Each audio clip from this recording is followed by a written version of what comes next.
அருமையான கர்த்தருடைய பிள்ளைகளே,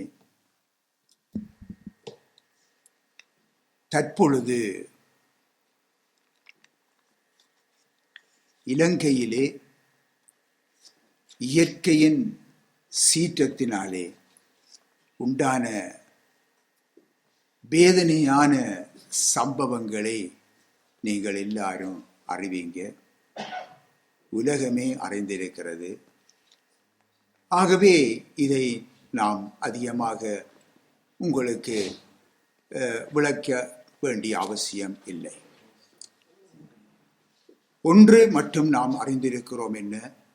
இழப்புகள், வேதனைகள், கண்ணீர், துயரம் போன்றவற்றினாலே சூழ்ந்திருக்கும் இலங்கை தேசம், அந்த இலங்கை தேசத்தின் மக்களுக்காக இன்றைக்கு அந்த நாட்டின் தேவனால் கொடுக்கப்பட்டிருக்கிற அந்த நாட்டின் அரசாங்கத்துக்காக உதவி பணிகளிலே ஈடுபட்டிருக்கும் நாட்டின் இராணுவம், போலீஸ் மற்றும் பாதுகாப்பு படையினர், அரச உத்தியோகஸ்தர்கள், தொண்டு நிறுவனத்தினர்,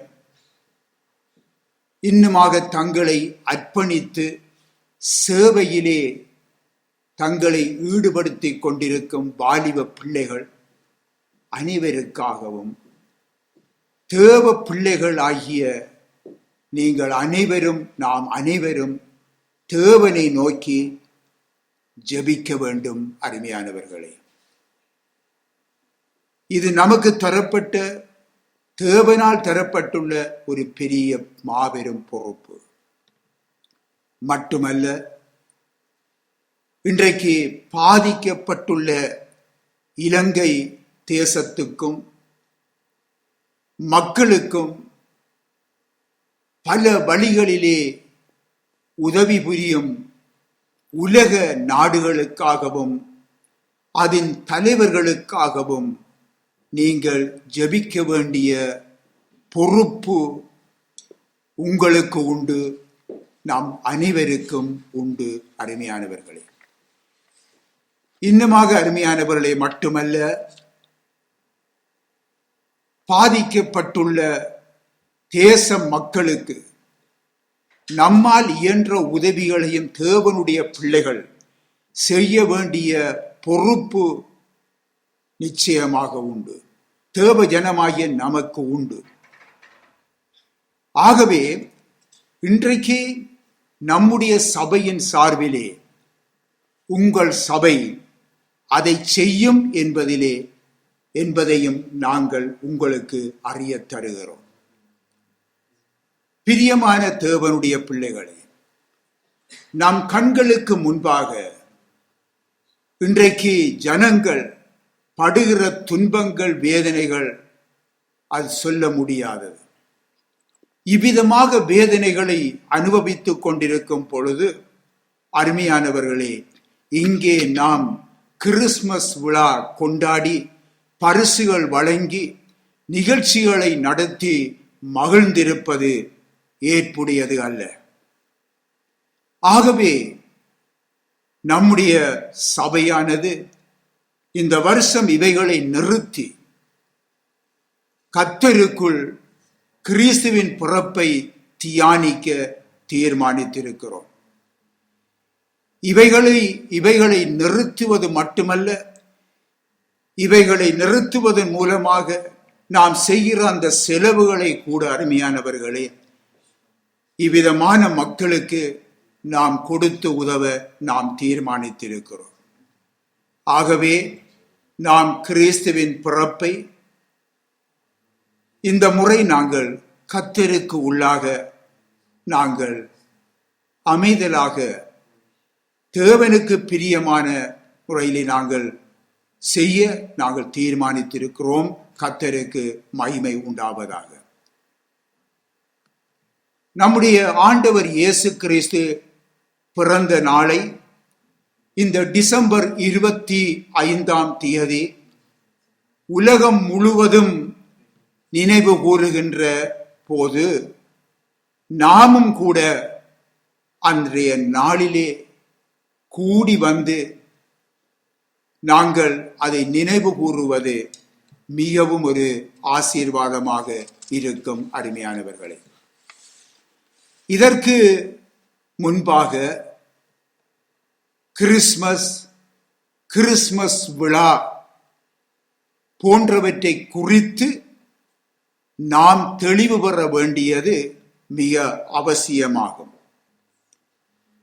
இது குறித்து நாம் 3ஆம் தேதி நவம்பர் மாதம் 1996ஆம் ஆண்டு கைப்பிரதிகள் மூலமாக ஜனங்களுக்கு நாங்கள் எங்களால் இயன்ற வழியிலே அறிவித்திருந்தோம். ஆனால் இன்றைய நாளிலே இதை குறித்து இப்போதைய சூழ்நிலையிலே பலரும் அறியும்படியாக இதை அறிவிக்க வேண்டிய பொறுப்பும் நமக்கு இந்த நாளிலே இருக்கிறது. அருமையானவர்களே, ஆகவே இன்றைய நாளிலே உங்கள் மத்தியிலும் இதை குறித்து தெளிவுபடுத்த வேண்டிய ஒரு பொறுப்பை ஆவியானவர் நமக்கு உணர்த்தி இருக்கிறார். ஆகவே இந்த செய்தியானது பெரும்பாலும் அநேக மக்களுக்கு சென்றடைய வேண்டும் என சென்று அடைய தேவன் தாமே கிரியை செய்வார் என்று நாங்கள் உறுதியாக விசுவசித்திருக்கிறோம். கர்த்தருக்கு மகிமை உண்டாவதாக. அருமையான கர்த்தருடைய பிள்ளைகளே, இன்றைக்கு பிரியமான பிள்ளைகளே, கூடி வந்திருக்கும் பிள்ளைகளே, கிறிஸ்மஸ் விழா என்ற உடனே இன்றைக்கு கிறிஸ்மஸ் மரம், கிறிஸ்மஸ் தாத்தா, பரிசு பொருட்கள், பண்டிகை உணவுகள் போன்றவை மக்கள் மத்தியிலே முன் உரிமை பெற்றிருக்கும் என்பதிலே சந்தேகமில்லை. அத்துடன் அந்த விழாவிலே பல நிகழ்ச்சிகளை ஒழுங்கு பண்ணவும் அதை சிறப்பாக நடப்பிக்க என்ன செய்ய வேண்டும், என்ன மேற்கொள்ள வேண்டும் என்றெல்லாம் மிகவும் உற்சாகத்தோடு இருப்பார்கள் என்பதையிலும் நான் சந்தேகமில்லை. அது மட்டுமல்ல, இதைவிட பெரிய சந்தோஷம் என்னவென்றால், நாம் தெரிந்து கொள்ள வேண்டும், சகல மக்களும் மத வித்தியாசங்கள், இன மத மொழி வித்தியாசம் இல்லாமல், அருமையானவர்களே, இதிலே பங்கு பற்றி சந்தோஷத்தோடும் அக்களிப்போடும் இந்த கிறிஸ்துமஸ் விழாவிலே காணப்படுவார்கள். நான் அந்த மதம், நீ இந்த மதம் என்று சொல்லி கூட அவர்கள் பார்க்க மாட்டார்கள். அவர்கள் எல்லாரும் அந்த கிறிஸ்துமஸ் என்றால் அவர்கள் எல்லோரும் ஒரு களியாட்டமான ஒரு நாளாக என்றாலும் ஏதோ அந்த நாளை அவர்கள் என்ன செய்கிறார்கள், அவர்கள் அதை அக்களிப்போடு அதை கொண்டாடுவதிலே கருத்தாய் இருப்பார்கள். அருமையானவர்களே, கர்த்தருடைய பிள்ளைகளாகிய நாமும் சந்தோஷப்படுகிற ஒரு வகையிலே, ஏனென்றால் வேதத்திலே லூக்கா சுவிசேஷம் 2ஆம் அதிகாரத்திலே 10வது 11வது வசனங்களிலே அங்கே சொல்லப்பட்டிருக்கிறது, பயப்படாதிருங்கள், இதோ எல்லா ஜனத்துக்கும் மிகுந்த சந்தோஷத்தை உண்டாக்கும் நற்செய்தியை உங்களுக்கு அறிவிக்கிறேன். இன்று கர்த்தராகிய கிறிஸ்து என்னும் இரட்சகர் உங்களுக்கு தாவீதின் ஊரிலே பிறந்திருக்கிறார் என்று வான தூதர்களாலே இந்த உலகத்துக்கு நற்செய்தி கொடுக்கப்பட்டுள்ளது. எனவே இந்த உலக மக்கள் அனைவருமே சந்தோஷப்பட்டு களிகூற வேண்டிய நாள் உலக இரட்சகர் இயேசு கிறிஸ்துவின் பிறந்த நாள். அருமையானவர்களே, நீங்கள் இந்த இடத்திலே ஒரு நிமிஷம் நீங்கள் சிந்தித்து பார்க்க வேண்டும் என்று நான் விரும்புகின்றேன். கிறிஸ்துமஸ் விழாவிலே நீங்கள் மகிழ்ந்து களிகூறும் சந்தோஷம் எப்படிப்பட்டது? எந்த வகைக்குள் அது அடங்குகிறது? இன்றைய காலங்களிலே இந்த கிறிஸ்துமஸ் விழா எப்படி கொண்டாடப்படுகிறது? அங்கு இரட்சகராம் இயேசுவின் பிரசன்னம் அங்கே இல்லை. இயேசுவை அங்கே அழைக்காமல் கொண்டாடப்படுகிறது. சில கிறிஸ்துமஸ் விழாக்களிலே இயேசுவை பற்றிய ஒரு சிறு செய்தி, ஒரு கிறிஸ்தவ பாடல், அத்துடன் தொடர்ந்து சினிமா பாடல்கள், பரத நாட்டியங்கள், கலாச்சார நடனங்கள், ஆடல் பாடல்கள் போன்றவை நடைபெறுகின்றது. இது ஒரு களியாட்டமாக மாறிவிட்டது. சில விழாக்களிலே மானிட பிறவியான இயேசு கிறிஸ்துவினுடைய தாய், இயேசுவின் தாய் மரியாளை பற்றி அங்கே மிகவும் போற்றி காண்பிப்பார்கள். அதை உயர்த்தி காண்பிப்பார்கள். அவரின் நாமம் அங்கே உயர்த்தப்படாது. இயேசு கிறிஸ்துவின் நாமம் உயர்த்தி காட்டப்படாது. அவருடைய தாய் மரியாளுடைய அந்த பெயரே அங்கே உயர்த்தி காண்பிக்கப்படும். அருமையான பிள்ளைகளே, இது ஒரு தெய்வ நிந்தனை.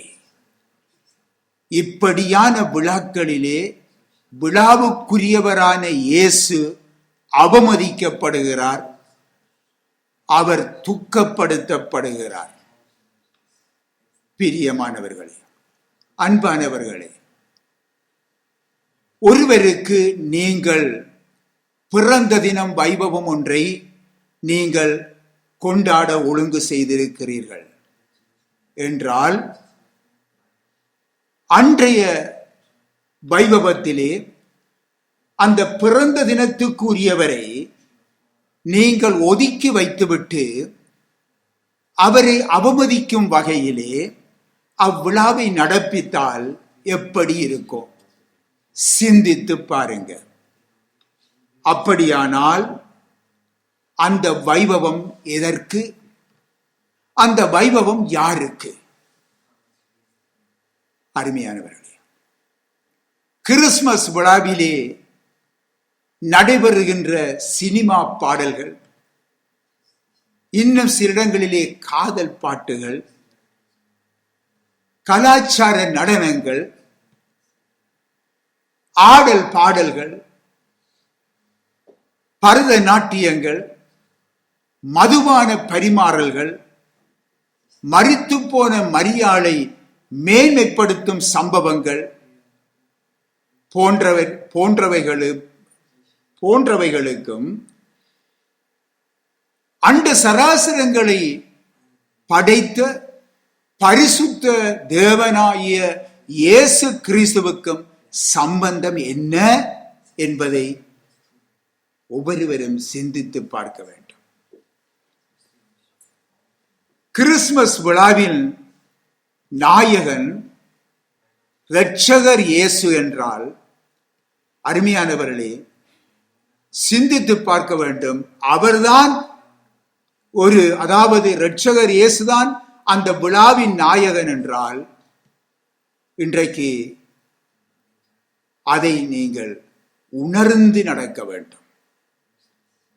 பாவத்திலே அமிழ்ந்து போயிருக்கும் மனுக்குலத்தை மீட்டெடுப்பதற்கு இன்றைக்கு சுமார் 2000 ஆண்டுகளுக்கு முன் இயேசு என்ற நாமத்துடனே பரிசுத்த தேவன் பரலோகத்திலே இருந்து பரலோக மேன்மைகளை திறந்து இந்த ஈனம் மனித பிறவியாக இந்த உலகத்திலே வந்து பிறந்தார். எதற்காக? இந்த பூமியிலே மனுக்குலம் பாவத்தினாலே அந்த தண்டனையை அடைய வேண்டிய தண்டனையை அவர் தம்மீது ஏற்றுக்கொண்டு பாவத்தில் இருந்தும் சாபங்களிலும் இருந்தும் நம்மை விடுதலையாக்கி நம்மை தம்முடைய பிள்ளையாக சேர்த்துக் கொள்ளும்படிக்கு வந்தாரே, தம்முடைய இரத்தத்தை சிந்தினாரே, சிலுவை மரணத்துக்கு தம்மை ஒப்பு கொடுத்தாரே, மனுக்குல பாவ நிவாரண பலியாக மாறினாரே. அருமையானவர்களே, அந்த ஆண்டவர் இயேசுதான் சொல்லுகிறார் என்ன தெரியுமா? மனுஷகுமாரன் சர்வ வல்லவரின் வலது பார்சத்திலே வீற்றிருப்பதையும் வானத்தின் மேகங்கள் மேல் வருவதையும் காண்பீர்கள் என்று மார்க்கு சுவிசேஷம் 14ஆம் அதிகாரத்திலே 62வது வசனத்திலே சொல்லப்பட்டிருப்பதை கவனியுங்க. அந்த இயேசுதான் சொல்லுகின்றார், மனுஷகுமாரன் சர்வ வல்லவரின் வலது பார்சத்திலே வீற்றிருப்பதையும் வானத்தின் மேகங்கள் மேல் வருவதையும் காண்பீர்கள். ஆம் அருமையானவர்களே, இன்றைக்கு 2000 வருடங்களுக்கு முன்பு இரட்சகராக இந்த பூமியிலே வந்து இறங்கிய ஆண்டவர் இயேசு 2ஆம் தடவையாக இந்த பூமிக்கு வரவிருக்கிறார். அந்த நாள் மிக மிக அண்மித்து விட்டது. இந்த உலகத்திலே நாங்கள் காணுகிற ஒவ்வொரு சம்பவங்களும் இன்றைக்கு அதை வெளிப்படுத்தி நிற்கிறது. ஏன் இன்றைக்கு நம்முடைய இலங்கை தேசத்தில் மட்டுமல்ல, ஏனைய தேசங்களிலும் பலவிதமான அழிவுகள் நடைபெற்றுக் கொண்டிருக்கிறது. அவையெல்லாம் ஒரு அடையாளம், அதாவது ஆண்டவர் இயேசுவின் 2வது வருகை அண்மித்து விட்டது என்பதை வெளிக்காட்டிக் கொண்டிருக்கிறது. ராஜ்யங்களுக்கு எதிராக ராஜ்யம் எழும்புகிறது, ஜனங்களுக்கு எதிராக ஜனங்கள் எழும்புகிறார்கள், சண்டைகள் யுத்தங்கள் எல்லாம் நடைபெற்றுக் கொண்டிருக்கிறது. எல்லாம் அவருடைய வருகையின் முன் அடையாளங்களாய் இருக்கின்றது.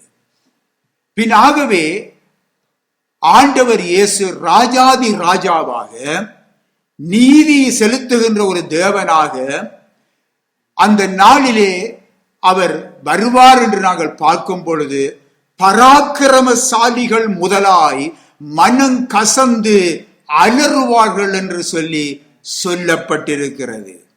ஒரு வாசிப்போமா தயவு செய்து? மத்தேயு சுவிசேஷத்திலே 24ஆம் அதிகாரம் 29ஐயும் 30ஐயும் தயவு செய்து வாசியுங்க.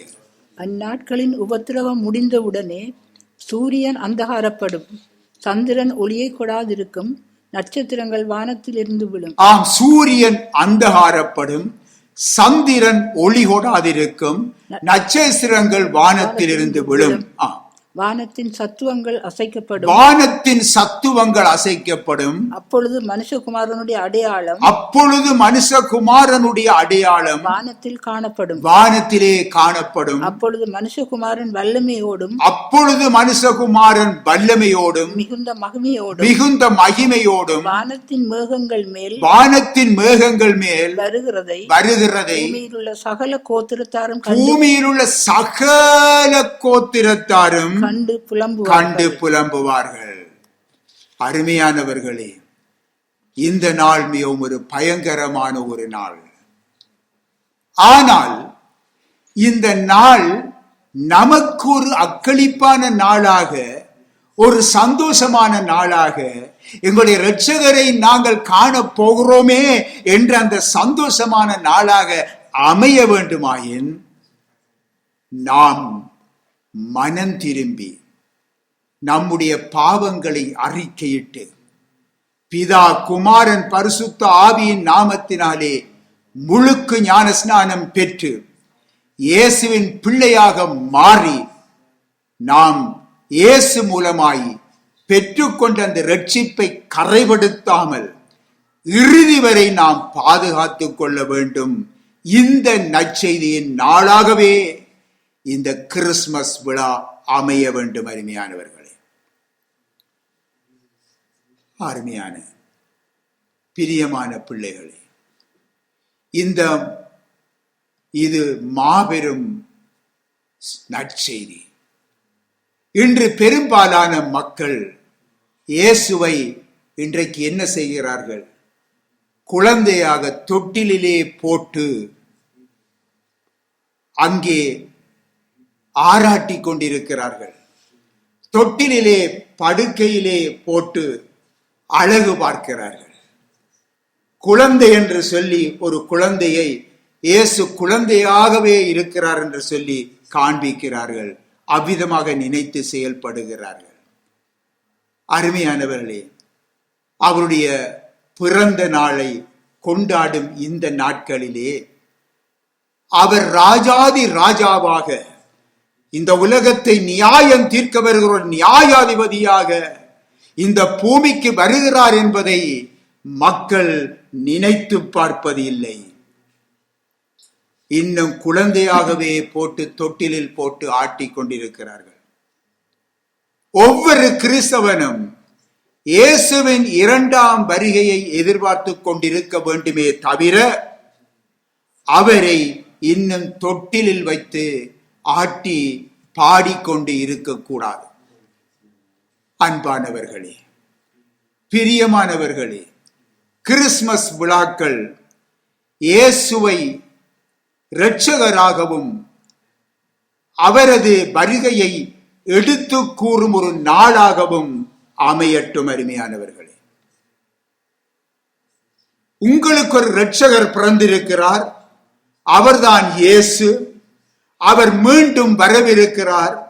எல்லோரும் மனம் திரும்புங்கள், அவருடைய சுவிசேஷத்தை விசுவாசியுங்கள், அவருடைய ராஜ்யம் சமீபித்து இருக்கிறது என்ற அந்த நற்செய்தியை அந்த விழாவிலே எடுத்து சொல்லுவோம். அருமையானவர்களே, இது ஒவ்வொரு தேவனுடைய பிள்ளைகளுக்கும் இருக்கிற முக்கிய கடமையாகும்.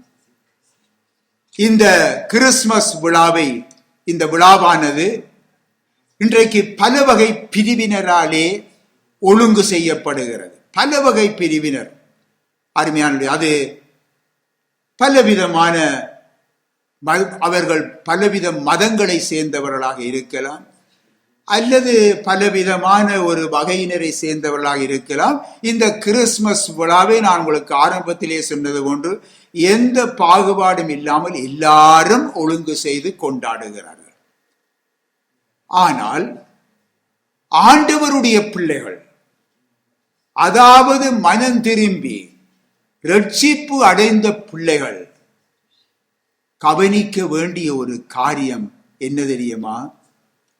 அதாவது அவர்கள்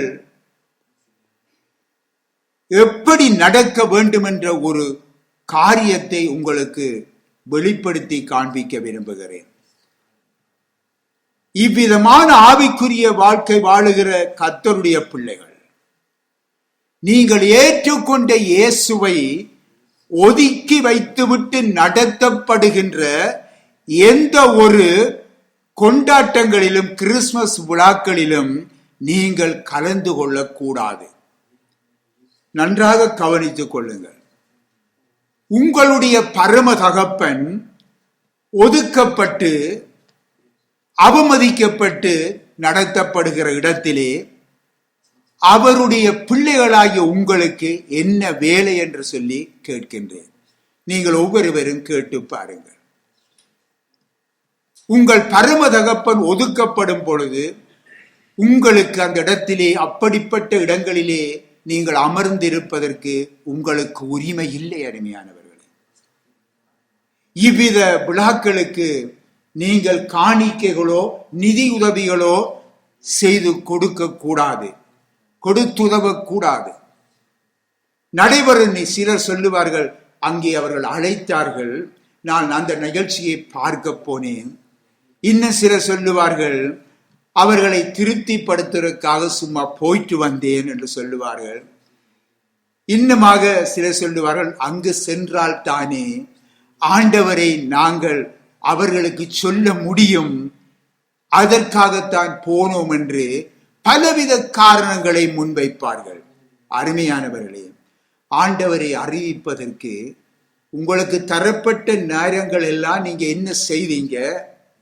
அவை எல்லாத்தையும் தள்ளிவிட்டு போட்டு இதுக்கு போறதற்காக வேண்டி சாக்கு போக்கு சொல்லி அவர்கள் அங்கே போனோம் என்று அவர்களுக்கு காரணத்தை கற்பிக்கிறார்கள். அவ்விதமான காரணங்களை நீங்கள் முன்வைக்க வேண்டாம். நீங்கள் கர்த்தருடைய பிள்ளைகள், ஆண்டோடைய ரட்சிப்பை பெற்ற பிள்ளைகள், பாவ மன்னிப்பை பெற்ற பிள்ளைகள், நீங்கள் பரிசுத்தமான பிள்ளைகள் என்பதை நீங்கள் மறக்க கூடாது. அவரை அவமதிக்கிற இடங்களிலே நீங்கள் இருக்கக்கூடாது.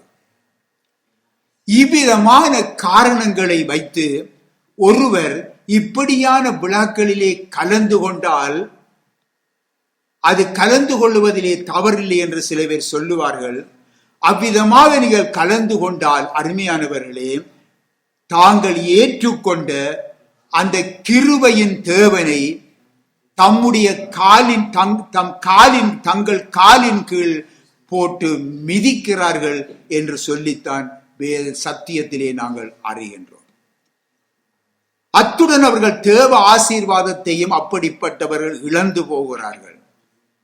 இவ்விதமான இடங்களுக்கு போவது தவறில்லை என்று யாரும் சொல்லுவார்கள் என்றால், அருமையானவர்களே, எந்த ஒரு கிறிஸ்தவன் சொல்லுவானாயிருந்தாலும், உங்களுக்கு ஒரு ஆலோசனை வழங்குவான் என்றால், அவன்தான் இயேசு கிறிஸ்துவின் நாமத்தை தரித்திருக்கும் கள்ள போதகன் என்பதையும் நீங்கள் அறிந்து கொள்ளுங்கள். அருமையானவர்களே, கிறிஸ்துமஸ் விழாவானது இரட்சகராம் இயேசுவை மாத்திரம் மகிமைப்படுத்தும், அவரை திருப்திப்படுத்தும் ஒரு நாளாகவும், நற்செய்தி சுவிசேஷம் அறிவிக்கும் ஒரு நாளாகவும் அமையட்டும். அருமையானவர்களே, மட்டுமல்ல, இலங்கை தேசத்தின் மக்களை குறித்த, அரசாங்கத்தை குறித்த, அவர்களுக்கு உதவி செய்கிறவர்களை குறித்த பாரம் கொண்டவர்களுக்காக நாம் அவர்களும் ஒரு ஆசீர்வாதத்தை பெற்றுக்கொள்ள வேண்டும் என்பதற்காக நாங்கள் ஜெபம் செய்வதிலே உறுதியாயிருக்க வேண்டும். அருமையானவர்களே, உறுதியாயிருக்க வேண்டும். ஏனென்றால் எத்தனையோ மக்கள் அறியாமல் ஆண்டவர் இயேசு கிறிஸ்துவை உடைய சமாதானத்தை அவர்கள் பெற்றுக்கொள்ளாமல் வாழுகிறார்கள். ஆனால் அவர்களுக்காக நீங்கள் தேவனிடத்திலே கையேந்தி நில்லுங்கள். அவருடைய பாவங்களை மன்னிக்கும்படி கேளுங்கள். அவர்களும் இயேசுவின் அன்பை அறிய வேண்டும் என்று கேளுங்கள். அவ்விதமாக அருமையானவர்களே, அவர்களும் அறியும் பொழுது மெய்யான ஒரு சமாதானத்தையும் சந்தோஷத்தையும் அவர்கள் தங்களுடைய வாழ்க்கையிலே காண்பார்கள். இப்பொழுது கண்ணீரோடும் வேதனைகளோடும் துன்பங்களோடும் இன்றைக்கு அந்த அழிவை சந்தித்துக் கொண்டிருக்கிற அந்த ஜனங்கள், அவர்கள் கண்ணீர்கள் துடைக்கப்பட்டவர்களாய் மெய்யான சமாதானத்தை உடையவர்களாய் காணப்பட வேண்டுமென்றால் ஒவ்வொரு தேவனுடைய பிள்ளைகளும் அவர்களுக்காக பாரத்தோடு ஜெபிக்க வேண்டிய கடமைப்பாடு உள்ளவர்களாக இருக்கிறார்கள். இதுதான் அருமையானவர்களே உங்களுக்கு கொடுக்கப்பட்டிருக்கிற கிறிஸ்துமஸ் விழா.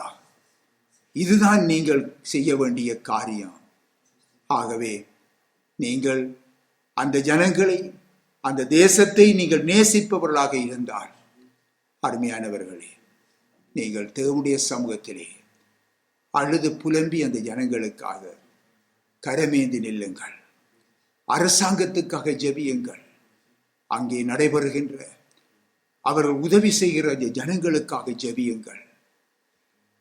அவர்கள் வேதனையோடும் துன்பத்தோடும் இழப்புகளை பெற்றிருக்கிற அந்த ஜனங்கள், அந்த இழப்புகளில் இருந்து அவர்கள் விடுதலையாகி ஒரு மெய்யான சமாதானத்தை கர்த்தர் இயேசு கிறிஸ்துவிலிருந்து பெற்றுக்கொள்ளும்படியாக ஜெபியுங்க. கர்த்தர் உங்களையும் ஆசீர்வதிப்பார், உங்கள் சந்ததிகளையும் நிறைவாக ஆசீர்வதிப்பார். ஆமென்.